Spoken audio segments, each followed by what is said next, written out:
tired of this long ass hair, but I'm afraid to cut it. It can grow back though, I know that.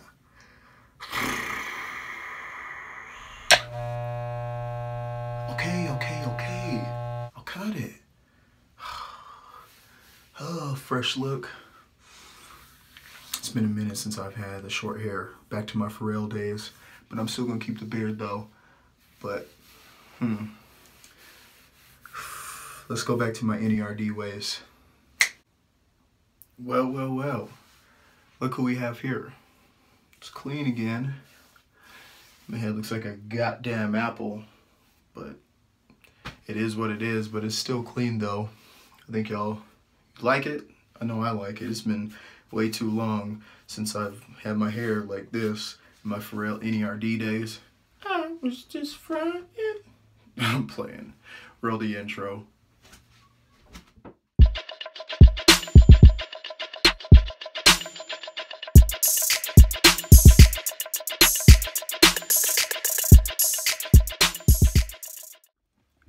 World to the cool world, it's Jam TJ, back again with another Jam's Views.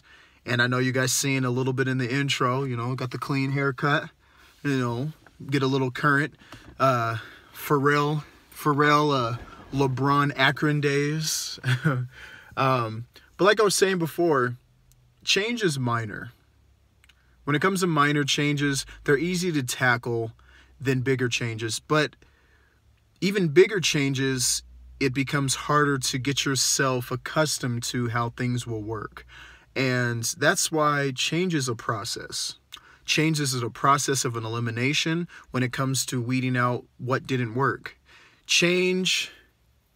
Information changes situations. Change is all relative as well. A lot of people, they are very afraid of change. Very afraid to change because it's the unknown. And I get that. Change is so unknown and change is very scary. Change is a very scary thing to handle because you don't know how it's going to impact you. But in order to move forward, we have to change things that we've never done before. And that's what gives us the upper hand to actually do things. You know, change is always a process, and we have to trust the process. Marcus Lemonis has said it, and I know there's other people that have said it too. We have to trust the process, because if we don't trust the process, then we don't trust ourselves within. And at the beginning, you guys seen what I was talking about the wolf, the owl, the raven, and the crow, and they're tried and true. Those are what I feel are my spirit animals, to be in that spiritual realm, because they do tell us a lot about ourselves. If you actually look into the lore and you actually look into the findings of that type of stuff that goes on, you know, reading Edgar Allan Poe, the Raven. And the Raven gives us that sense of eliminating our demons. And it's so true. Because if you know the book, if you know Edgar Allan Poe, that's what the character in that story had to go through. And when you see wolf, a lone wolf doesn't necessarily mean something bad.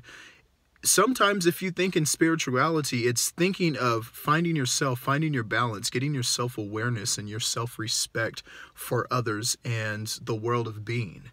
I feel my spirit animal is the wolf, you know, because I can become alone and I can function a lot more and get a lot more things done alone as a wolf, but I can also come back to my pack, also come back to my family and find that balance and to get them aboard and to help them, you know, as much as we can as human beings, doing what we can to give our families what they need. We also need to find ourselves as individuals to come back to make ourselves great for them.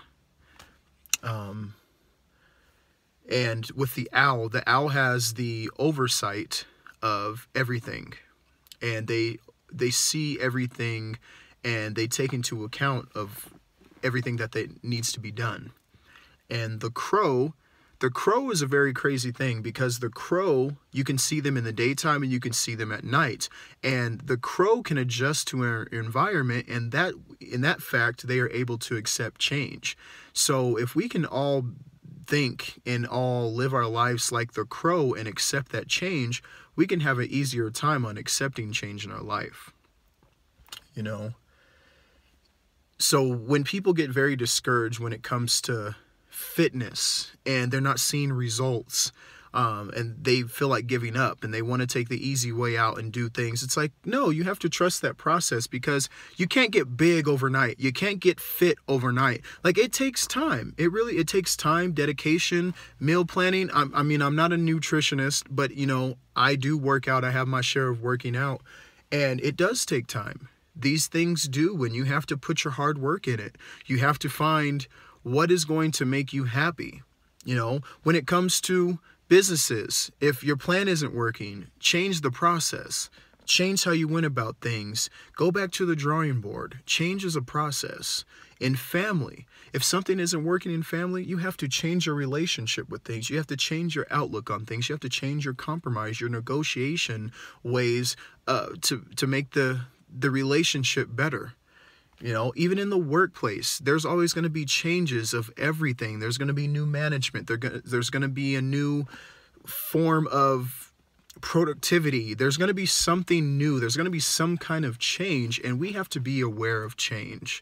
And I know we may not like change because we think in the long run it's going to hurt us. And sometimes it does happen that way, and sometimes it helps out in a great benefit, and it takes time. But like I said, change is always a process. Trust the process. That's all we can do. We change every day, from when we were little to when we came to our toddler years, our adolescence, young adult, and when we get into our elder years. We're always going to have change. Change in our bodies, change in our mindset, change in the way we view the world. So why don't we take change with a grain of salt and try to apply it with our lives and do what we can. That's all we can do. So remember, change is a process. Trust the process. And that's all I have to say. Oh, also, don't forget to hit that like button. I need y'all to understand what we have in the power of our hands. Change is here, change will come, and change will always be here, whether you like it or not. And as always, it's Jam TJ, here at Jam's Views. Never take off your cool.